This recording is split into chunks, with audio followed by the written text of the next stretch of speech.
We have a mutual commitment to develop relations in all areas on the basis of this solid and reliable foundation, including the economy, trade, investment, and the development of Ghana's industry.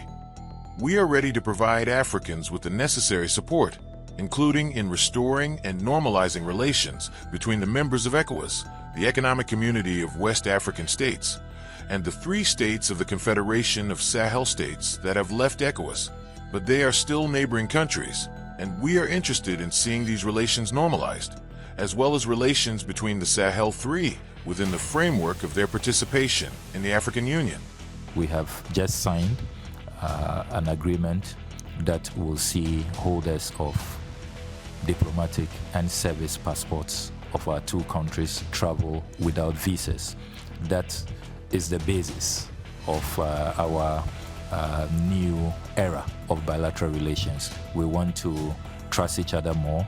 We want to be able to travel to and fro our countries. We have a mutual commitment to develop relations in all areas on the basis of this solid and reliable foundation, including the economy, trade, investment, and the development of Ghana's industry. The Ghanaian Foreign Minister Samuel Okudzeto Ablakwa specifically emphasized his President John Mahama's interest in creating as much added value as possible within the country, rather than continuing the practice of exporting raw materials so that other countries reap the main benefits and that added value.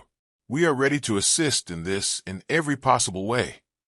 We have great respect for Ghana's long-standing independent policy in combating neocolonialism and overcoming the injustices of the colonial era. We are grateful that our friends shared with us their plans for further steps in this area, including in light of the UN General Assembly resolution on the transatlantic slave trade, its consequences, and the need to compensate for the damage caused, adopted at the initiative of Accra. On regional issues, we primarily discussed security and the fight against terrorism on the African continent, with a focus on the situation in the vast Sahel-Sahara region. This all affects Ghana and other West African countries.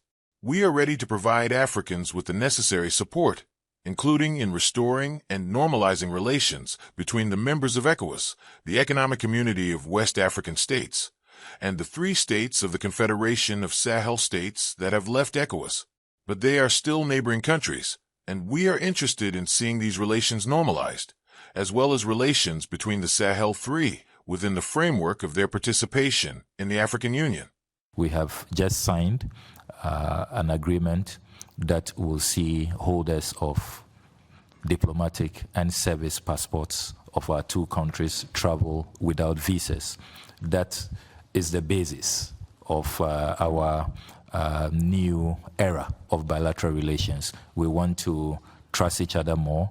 We want to be able to travel to and fro our countries. We want to expedite and really bolster our relations. And that is how to begin, with very free and convenient travel without waiting for visas, without having any impediments. And so this is a landmark agreement, and we are very delighted that we have signed that agreement today. I also place on record Ghana's appreciation to Russia for supporting our historic UN resolution, which Ghana led, declaring the transatlantic enslavement as the gravest crime against humanity.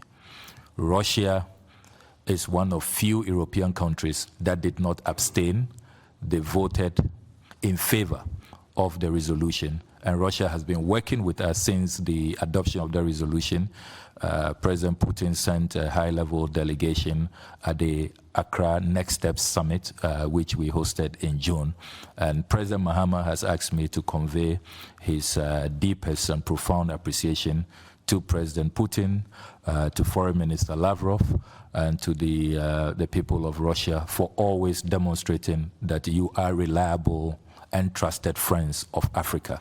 And when it comes to the issue of historical wrongs, the issue of addressing enduring consequences of the transatlantic enslavement, which manifests today in racism, discrimination, and all forms of segregation, Russia can't be counted on as a reliable partner. And we want to really commend Russia for always standing with Africa in that regard.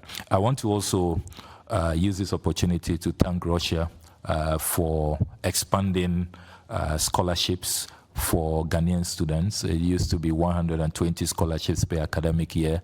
That has been doubled, and we want to convey our appreciation to President Putin and to Foreign Minister Lavrov for this good gesture. It's clear that I'm going home with a lot of positives from this official meeting. So the scholarships have now been doubled to 240. And I also like the fact that the areas for these scholarships are in the science and engineering fields, AI, robotics, and engineering fields. And that's priority areas for the government. We have also in this meeting agreed that it is time to begin to have a stronger defense cooperation. We did sign an MOU in 2016, which have not been ratified by our parliaments. And so we have agreed that we are going to have that ratified so that we can have more deepened cooperation to deal with the threat of extremism, of terrorism, share intelligence, deal with the issues of kidnapping, the issues of piracy at the Gulf of Guinea. We raised the matter of a growing number of Ghanaian youth who are being lured to fight in the Russia-Ukraine conflict, and we are seeing an increase in casualties. About 62 Ghanaians have lost their lives, and 15 of them are missing. So I did raise the matter, and I'm happy with the response from Foreign Minister Lavrov, who has pledged that we can work together to stop these illegal recruitments happening on the blind side of our two governments, so that we can protect the lives of young people who are being lured on the front lines. So I want to assure Ghanaians back home that that matter, which is of concern to Ghanaians, how we work together to make sure our young people are protected and are safe. I have raised the matter, and I have received very encouraging response from Foreign Minister Lavrov. And we will continue to work together to stop those illegal recruitment channels so that we can protect the lives of our nationals. Upgrade your news experience with the all-new HT app. Download now.